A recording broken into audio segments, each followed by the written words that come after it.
Eu vi que você tem, pelo menos assim, um tempo atrás, não digo recente, porque tem os vídeos assim, você pode olhar no canal e falar, tipo, olha, o que o Pirula tá fazendo?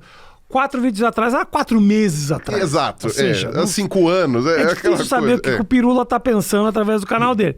Tá vendo porque eu não posso cortar o cabelo? Então, Se eu cortar o cabelo, as pessoas não vão ver, elas vão ter noção temporal. Perde a cronologia. Não, então, o legal é isso. A pessoa clica no vídeo meu e fala, pô, que legal, o vídeo tem 4 anos, a pessoa não percebeu. Não percebeu, é a mesma cara. Você não pode envelhecer, Pirula. Não posso envelhecer. Não, faz um botox, o cara fala, Pirula pós-botox é 2024. Enchimento labial. Total. Não, com certeza, até porque seus vídeos são temáticos, por exemplo, vídeo sobre dinossauro, não é factual, pode ser... Não envelhece, não é uma novidade, Você tá tendo um residual de acesso ali pra sempre. E isso é o que me salva. E meus vídeos têm uma cauda longuíssima, tem vídeo de 2014 que ainda tem gente que comenta, então... Muitos dos teus vídeos são, por exemplo, exibidos em escolas, rola isso? Eu sei que sim. Alguns, os mais vídeo-aula, entre aspas, né? Aqueles que são mais, como é que se fala? Aulinha, que até eu evito falar palavrão, eu evito ter uma coisa assim, coloco umas imagens mais interessantes. Esses daí eu sei que o pessoal usa em escola. Outros, a galera não passa em sala de aula, mas recomenda que os alunos vejam. Então é legal. Aí tem outros vídeos que eu não recomendaria que os alunos vissem, mas esses daí o pessoal passa, eu acho interessante quando acontece. Vi que você se estendeu bastante a respeito do ateísmo e da tua não conexão com a religião. Você realmente... Eu continuo falando disso. Continua falando disso. E você se considera ateu. Ser ateu porque assim... Por exemplo, eu sou um cara que eu não acredito nesse negócio de Deus. Isso significa que eu sou ateu ou eu tenho que necessariamente ter conhecimento sobre religião para me considerar... O ateísmo, ele é um movimento ou ele é simplesmente a não crença? Tem de tudo. Tem de tudo. Assim... Tecnicamente, ateísmo é não acreditar em Deus, ponto. Até a etimologia da palavra, né? Então, tipo, você vai lá, se for decompor a palavra, né? Chama o Cortella, né? Então, divide ateísmo, ausência de Deus, vem do grego. Então, aí você tem essa separação. Mas aí você tem... outras coisas, por exemplo, que nem se você, além de ateu, né, além de não acreditar em Deus, você também não acredita em espíritos, possessões, ou enfim, mundo espiritual, essas coisas todas, você também é um cético, que o pessoal chama, né? No caso, um cético para isso. Esse ceticismo você pode usar para várias coisas, sei lá, um cético político, sei lá, um cético para outras coisas. Mas nesse caso, entra nisso daí, então seria o ceticismo, etc, tal. E tem muitos ateus que não são céticos. Então tem ateu místico, por exemplo. O cara não acredita em Deus, não acredita em religiões, mas ele acredita, sei lá, na força do pensamento, acredita em telepatia, ou, sei lá, em algumas outras coisas que seriam de um mundo, seria transcendente, né? Seria algo que não seja explicado do ponto de vista material, e ainda assim a pessoa acredita. Né? Uma vez falei com a monja Cohen, ela falou que o budismo, ele é uma religião essencialmente ateia, né, porque não tem um Deus central, mas ao mesmo tempo tem o transcendente, tem o espiritual e etc. Então, o ateísmo seria a ausência de Deus. Agora, como que os ateus se traduzem na realidade, né? Eu costumo brincar não, porque é sério, né? Quando o pessoal vai falar de religião, né, eu chego e falo algumas coisas do cristianismo. Aí o pessoal, mas não é isso que o cristianismo prega. Eu falei, para começar, qual? Você tem mais de 200 vertentes de cristianismo, cada uma vai pregar uma coisa diferente. Se não pregasse uma coisa diferente, era tudo igual, né? Não tinha por que dividir. Segundo, que você tem a questão filosófica, teológica, sei lá o quê, que aí beleza, você pode discutir. Outra é a questão prática. Então, às vezes, o que interessa na sociedade não é o que está escrito no livro, é o que fazem as pessoas que dizem estar seguindo o que está escrito no livro. É mais importante a atitude das pessoas, né? Então você chega e fala assim, o cristão faz isso. Aí você fala, não, mas não é isso que está escrito na Bíblia. Eu não falei que é o que está escrito na Bíblia, eu falei que é o que eles estão fazendo. E mesmo se tiver escrito na Bíblia, pode ser uma interpretação do que está escrito na Bíblia também? Pode ser, exatamente. Você vê agora essa discussão do aborto, né? Sem chegar eu não vou me posicionar aqui, porque não vem ao caso, mas... Eu posiciono só a favor.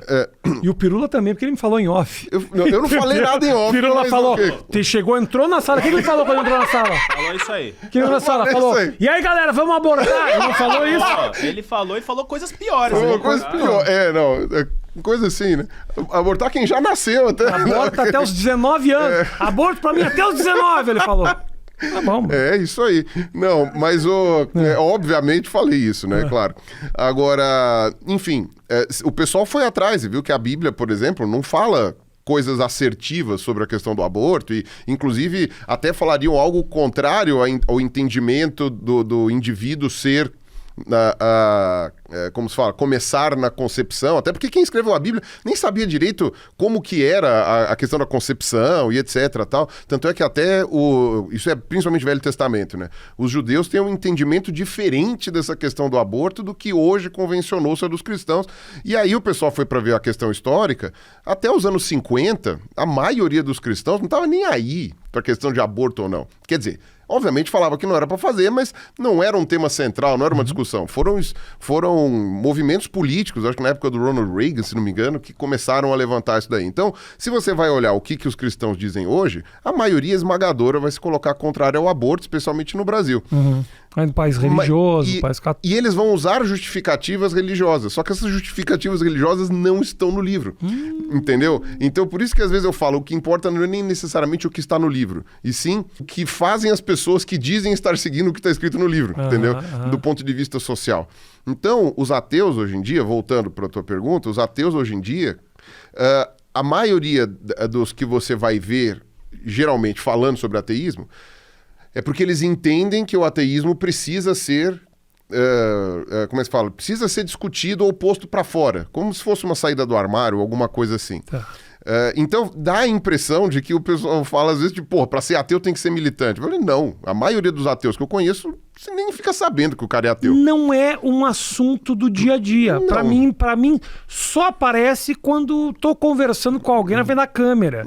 Eu não, minha mulher acredita em Deus. Minha mulher é uma pessoa, tem uma imagem da santa do lado da cama e tal. Não é um problema pra mim. Eu falo pra ela, creia, não vou te convencer de que nada disso existe, até porque eu não tenho conhecimento de nada. Mas não é um assunto que sequer me dá vontade de me estender. Eu acho interessante ouvir.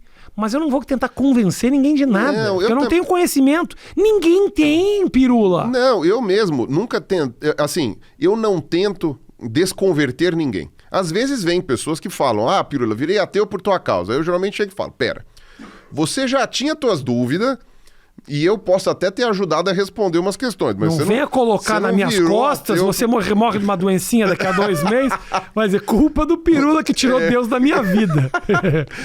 Fica essas coisas. Agora, o que eu brinco é assim, eu não tento desconverter ninguém, mas se alguém vem perguntar, aí eu respondo.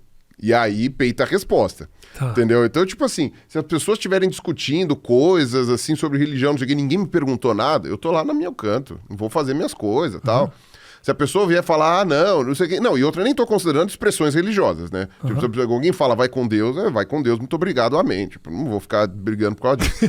Agora, porque tem ateu que não fala. Tem ateu que não fala, protesta. Não, eu não vou com Deus nada, vai com o capeta. Não, sabe, tipo, não é assim, mas... Agora, se a pessoa vem perguntar, você não acha? Puta, coitada da pessoa. Assim, abriu a caixa de Pandora. Você não acha é a coisa que a pessoa mais vai se arrepender de ter dito. Eu tenho um problema também. Às vezes eu pego um elevador com uma pessoa indo para um protesto e ele fala, vamos lá hoje, hein? Eu falo, querido... Tua sorte é que você mora no 3º andar, porque se morasse no 11º, você ia ouvir aqui. Ainda bem que é rápido, é pior que um peido. Peida, mas não me fala isso, né? Tipo no elevador. Mas eu aprendi a ficar quieto. De qualquer coisa que eu discordo hoje em dia, é tão... Olha, você é o cara que... Você trata de ideias. É muito difícil fazer alguém mudar de ideia, não é? A pessoa já tem que estar... na verdade, quem sabe a forma de você mudar a ideia dos outros, né? Assim, quem sabe isso merecia, sei lá, não existe Nobel para isso, né? Quem descobriu o jeito de você mudar a ideia das pessoas de maneira, assim, pragmática, né? Nesse sentido. Especialmente quando você está falando de ideias que vão contra o convencional. Porque você convencer as pessoas a entrar num grupo que seja uma coisa assim, você vê que tem seitas, tem partidos, tem coisas aqui que conseguem convencer as pessoas a entrar em massa. Mas é porque eles jogam milho pra muita galinha, e aí vai ter galinha que tá com fome, vai ter galinha que tá sem fome, e você vai pegar aquela... Organizações terroristas usam internet para fazer propaganda. Você abre o espectro, vou bater em jovens. Se de cada 100 milhões de jovens que recebem essa informação, 100 se interessam pela minha mensagem... São 100 terroristas. São 100 terroristas fazendo estrago. Não, aí. Exatamente. Mas aí é aquilo. Se você tem capacidade de jogar a ideia para milhões de pessoas, ou bilhões de pessoas, sei lá, aí é uma coisa diferente. Mas percebe que não foi a tua técnica necessariamente que é mais ou menos especial.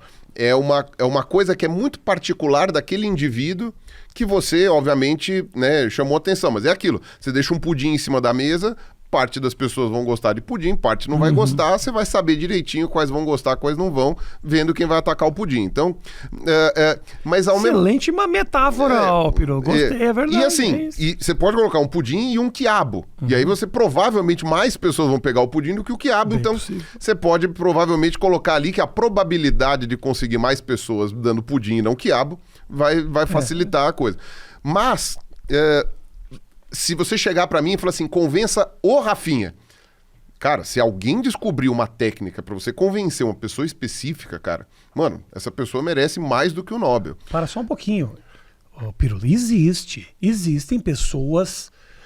eu não digo de convencer, mas assim, você já não viu essas histórias de curandeiros, entendeu? Que convencem, que curaram doenças com pequenos truquezinhos de mágica, com olhares profundos, com gesticulares. É uma arte isso. Não, é uma arte. Você vê essas pessoas, sabe o que é que você vê? Às vezes eu vejo esses programas, nos Estados Unidos tem muito isso, que são de psychics. Ah, sim, que ele fala, estou me comunicando com a sua mãe. E você nota nitidamente que esse cara está trabalhando com as fragilidades dessa pessoa, que está usando pequenos ganchos de respostas físicas que essa pessoa está dando. Aí ele fala assim, a sua mãe teve um pequeno problema de coração, né? A pessoa faz assim, pulmão, já vai pegar. Então assim... É leitura fria, né, que eles chamam. Você tem leitura fria e leitura quente, né? As duas que são maneiras, que são bem conhecidas, tem a ver até com truques de mágica, coisas assim. Exato. Mas aí, você não tá falando de fazer a pessoa mudar de ideia. Você tá falando de fazer a pessoa que tá desesperada conseguir. E, outra, você consegue um filtro. Você consegue um filtro prévio. O filtro não é a posteriori. Tipo, não é o terrorista jogando pra todo mundo e vem. É assim, você dá... O seu negócio fala assim, ó, como é que fala? Você escreve assim, tipo assim, ó, pudins de graça. Tem razão. Entendeu? Aí você vai atrair pessoas e mudar de ideia. Por exemplo, se você chega lá e pega uma pessoa que definitivamente não acredita, entendeu? Aquela pessoa dificilmente vai ser convencida com a leitura fria. Você tem razão, até porque... Quem já tá indo, já meio que acredita, tá ligado? Quem já tá indo, meio que já tá, tipo... eu vou lá porque ele vai se comunicar, entendeu? Só você ter... Às vezes pagam ingressos, inclusive. E aí você já tá aberto. Eu diria que 1% das pessoas que vão lá eram pessoas que duvidavam e passaram a acreditar. Óbvio, tirei este dado da minha bunda agora. Faz sentido. Mas assim, né, eu chutaria isso. Porque a maioria das pessoas que eu conheço que vai se consultar com alguém, assim, dessas questões espirituais e tal, a maioria dessas pessoas tá abertíssima a isso, tá super afim. Então é diferente, por exemplo, de eu chegar pra você e te convencer a votar num candidato ou a se converter na religião X, entendeu? Às vezes o pessoal chega pra mim e fala, Pirula, meu pai caiu no funil de teoria da conspiração. Como é que eu faço pra salvar ele? Eu chego e falo assim, mano, eu não sei, eu não tenho a mais puta ideia de quem é teu pai. Sabe, tipo, se eu passei pelo teu pai na rua, eu não tenho a menor ideia de quem seja. As únicas pessoas que podem ter algum dado, que podem mostrar como convencer teu pai, são vocês que convivem com ele. Eu não tenho... mal sei eu como convencer meu pai ou minha mãe de alguma coisa, e alguma coisa eu sei, né? Mas se tem alguém que pode ajudá-los em alguma coisa, sou eu. Então, a pessoa me pede ajuda porque ela tá desesperada, às vezes é horrível, de repente você vê teu pai caindo numas coisas, e é o mais comum, homem velho, né? Homem velho é presa fácil pra essas coisas. É impressionante. Homem velho. Não, homem velho é muito fácil, cara. Meu pai às vezes me manda uns negócios assim que eu falo, pai, isso aqui E posso te falar, não faz sentido. Posso te falar, esses esquema e golpe, os caras estão ficando profissa, irmão. Outro dia eu quase caí num, e eu tô na internet desde 98. Não. Era tão bem feitinho que, pelo amor de Deus, o pessoal vai melhorando tanto que qualquer pai cairia naquele ali. Não, e agora, essas questões de golpe, por exemplo, aí isso daí meu pai tá esperto. Isso daí ele nunca cai, muito pelo contrário. Eu já quase caiu. Não, eu já tirei dúvida com ele, falei assim, isso aqui tem cara de golpe, né? Tem. Ah, então tá bom. No golpe, sim. Agora, sei lá, videozinho mostrando, sei lá, uma manifestação, tal coisa, acontecendo isso. Eu já falei, putz, cara, isso daqui tá dublado errado, sabe? Isso daqui é super fácil de enganar pessoas na internet, enfim, é comum. Mas eu sei que é trágico quando você vê alguém te mandar uma mensagem no desespero, fala, cara, estão convencendo minha mãe disso, meu pai disso, é golpe, tal, não sei o que, é fake news, é o cara da 4. Eu chego e falo, mano, eu não tenho como convencer a pessoa disso. Às vezes, sei lá, um primo meu tá se afundando numa seita religiosa, Pirula. Você que é ateu, me ajuda a tirar ele de lá. Falei, cara, se ele não tiver disposto, por exemplo, a ler algum material diferente, então, os meus vídeos podem ajudar. Eu chego e falo, ó, eu tenho essa playlist. Assim, a minha parte tá feita na playlist. A sua tarefa é fazer a pessoa assistir. Aí fala, mas ela não vai querer assistir, sei lá, promete uma paçoca, promete qualquer coisa, sabe? Chega e fala assim, ó, eu vou dar R$100 pra cada vídeo que você vê, sabe? Dá seus pulos, porque eu não conheço teu parente, eu não sei como é que você vai fazer. O pessoal pede ajuda, então. O pessoal pede ajuda, e eu me compadeço da dor dessas pessoas, porque eu chego e falo, putz, é verdade, é foda, você vê e não saber o que fazer. A pessoa vai desesperada na minha live, manda R$5 pra poder ter a mensagem lida e fala, cara, eu tô desesperado. Eu falo, assim, eu posso ajudar, Pirula mas... é o Luciano Huck das ideias. Tem ajuda Luciano, tem ajuda Pirula, é só nas ideias.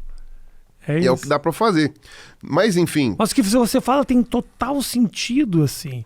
E mais, como hoje a gente vive num universo de muita informação, se você quiser pensar A, B, C, D ou E, você vai encontrar material para reforçar aquela tua prévia opinião. Não é como antigamente, né, que você tinha 2 ou 3 canais de informação, muitas vezes direcionados e parciais, cá entre nós. Não é que todo mundo era clean, entendeu? Mas hoje em dia você tem muita informação, o que é maravilhoso por um lado, porque existem oportunidade de você saber diferentes lugares, caminhos, opiniões, soluções, mas ao mesmo tempo, se você já tem aquela pedrinha aqui, meu irmão, você encontra ali 50 líderes para reforçar esse teu equívoco. Não, e outra, eu digo mais. Por exemplo, o Humberto Eco falou isso, né? Que a internet deu voz ao doidinho da praça, né? Porque o que acontece é o seguinte, por mais que você discorde dos veículos de mídia, televisão, jornais, qualquer coisa assim, há uma mínima curadoria, e se por um acaso sai uma mentira que prejudica alguém, você tem quem processar. Então havia pelo menos, né, ainda há, né, essa mínima responsabilidade, mínima. Pelo menos são pessoas ali que são profissionais e tal, não sei o quê. A internet não. Se a pessoa solta uma mentira qualquer, chega e fala assim, que nem fizeram lá do Pizzagate lá, fala assim, não, tem uma pizzaria que é paga pela Hillary Clinton, que tem embaixo o pessoal, sei lá, sodomiza crianças e tal. Cara, o pessoal acredita e ninguém paga por isso, porque não tem fio, você não sabe nem quem fez, sabe? Vira uma coisa muito aleatória. E aí, por exemplo, o pessoal fala de terra plana, né? Cara, terra plana, sempre tinha alguém que defendia a terra plana. Essa pessoa não tinha acesso a outras pessoas para poder falar qualquer coisa. A internet permite que junte. Excelente, por um lado, né? Por exemplo, a gente pode ver os avanços que houve no que diz respeito às pautas LGBT+, né? Enfim, essas questões que antes não existia, porque os gays, lésbicas, trans, tal, sempre foram uma minoria social, né? Uma minoria mesmo, né? Em números, e passaram a conseguir se juntar através da internet. Então isso realmente é uma vantagem. Tem minorias que realmente precisaram disso. Agora, terraplanista foi nessa daí também. E outra antivacina foi nisso também. Um monte de antivacina, que antes eram grupinhos isolados, tal, eram uns caras meio sei lá, parafuso solto, começaram a se juntar. E aí essa argumentação vai naquilo que você falou do terrorismo. Você solta pra galera.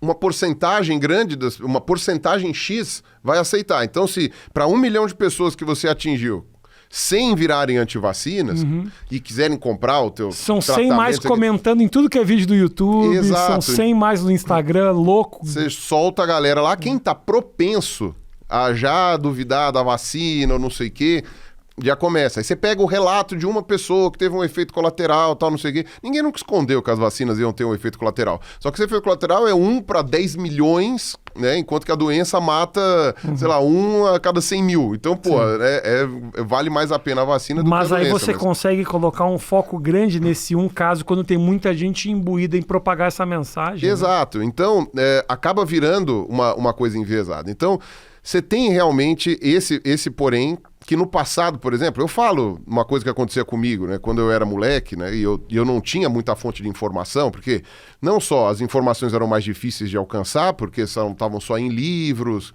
ou em revistas, coisas que às vezes não tinha nem grana para comprar ou nem sabia onde buscar. Eu não falava inglês, então você também tem uma restrição ali de acesso, tal, não sei o quê. E, enfim, coisas que hoje na internet, né, a maior parte das pessoas já consegue pelo menos entender inglês. Quem não entende tem o Google Tradutor ou outros tradutores, né, você consegue acessar materiais que já digitalizaram em tudo quanto é canto. Mas quando eu era adolescente eu não tinha. E eu achei um livro uma vez num sebo, que ficava aqui na Teodoro Sampaio. E esse sebo tinha uma cópia de um livro que falava sobre os mistérios da Atlântida, o continente perdido, que ninguém quer que você saiba que existiu, e pipipopó. Cara, eu li aquele livro, na hora que eu li, eu não tinha informações melhores em outros lugares, e tava falando de um assunto que eu me interessava, porque eu falei, caralho, é um continente perdido, sempre gostei de mapa, sempre gostei dessas coisas. Cara, você vai lendo o livro, terminei ele falando, putz, existiu. Nossa senhora, existiu. Caramba, não tem resposta para esses argumentos. Claro que não tem resposta, eu teria que ir em outro lugar para ver a resposta, né? Naquele livro não ia ter. Encontrar outro sebo com outro livro. Exato, né? E outra, os argumentos que tinham lá dentro eram inclusive contraditórios entre si, mas a minha vontade de acreditar no continente era tão grande. Aí você vai ver quais eram as fontes utilizadas nesse livro. Não. Nenhuma, não tinha nada. Fonte, vozes da cabeça do autor, tá ligado? Cara, mas eu acreditei. Eu era Se eu tivesse internet naquela época pra poder conversar, eu ia achar um monte de doidinho que ia acreditar e que ia fazer coisa, entendeu? O grupo do Orkut, a Atlântida é muito louca, você ia estar lá com Exato, alguém ia traduzir um outro livro que eu nunca ia ter acesso, ia mandar pra mim, eu ia falar, caralho, é verdade e tal. Então, no fim das contas, o que a internet fez foi me ajudar nesse aspecto, porque quando chegou a internet, eu tive acesso às respostas. Então, aí eu pude ver que era só uma loucura. Mas muitas pessoas não têm ou esse acesso ou não têm esse discernimento. E aí, o grande problema é esse. Começa a aumentar o discurso. E o tempo que você... né, tem a lei de Brandolini, né, que eles falam, né? A energia que você vai ter que gastar para desfazer uma afirmação errada ou alguma bobagem é de uma ordem de grandeza a mais. Então, por exemplo, sei lá... Não basta só negar no mesmo nível, é isso? Não. Se alguém demora 1 hora para falar uma bobagem, você precisa de 24 horas para poder desfazer, porque é um dia, né? 1 hora, 1 dia. Então, tipo, a lógica é essa. Você, para desfazer essa bobagem, precisa de 24 horas para conseguir. Cara, nem todo mundo tem essa paciência. E mesmo que tenha essa paciência para falar 24 horas, quem vai ouvir?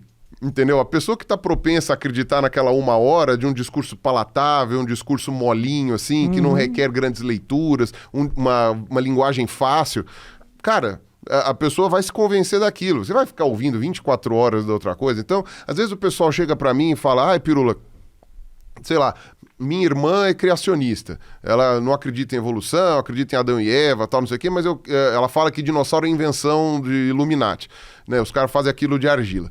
Aí eu falei, tá bom, então né? O que você espera que eu faça, né? Eu falei assim, não, me fala como eu faço. Eu falei, cara, eu tenho playlists e playlists no meu canal explicando evolução, explicando sobre a vida no passado, explicando sobre como as coisas acontecem. A sua tarefa é convença a tua irmã a ver isso daqui, porque eu não tenho... mas é muito comprido. Mas não vai, a pessoa não vai. Eu falei, é muito comprido. Agora, eu recebo, desde o começo do canal, e aí você pode perguntar para outros canais também, de ciência, ou enfim, de política, ou qualquer outra área. Você vai ver pessoas que, elas vão dizer que recebem mensagens de pessoas que falaram, Pirula, eu sei lá, eu te odiava, eu comecei a assistir para hatear, e aí eu fui me convencendo e hoje eu sou outra pessoa. Eu recebo essas mensagens. Tá. Eu presumo, né, de novo, estatística tirada do ânus, eu presumo que seja 1% da pessoa, 0,1% que realmente vai para me xingar e tem a paciência de ouvir e passa a se convencer com os meus argumentos. Eu presumo que seja 1% ou 0,1%. Sim. É alguém. Mas olha, assim, o tempo que a pessoa... Ela tinha alguma motivação. A motivação era me xingar. Ou me refutar, ou sei lá o quê. A pessoa tinha uma motivação. Qual a porcentagem que tem motivação para ir até você? E assistir meus vídeos. Meus vídeos têm mais de 40 minutos, 1h30. A pessoa tem que estar com muita vontade, entendeu? Tem que estar com muita vontade. Tem que estar com muito ódio. Ou muito ódio, exatamente, né? Recomendo que vocês assistam.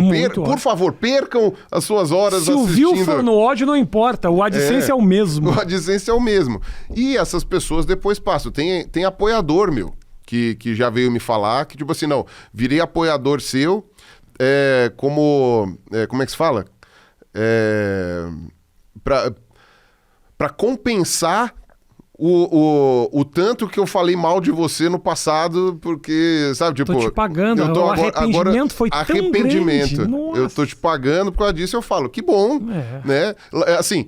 Eu lamento pelo tempo que você falou mal de mim, né? Espero que você tenha convencido outras pessoas a fazer o mesmo, né? A me assistir e trocar de ideia, né?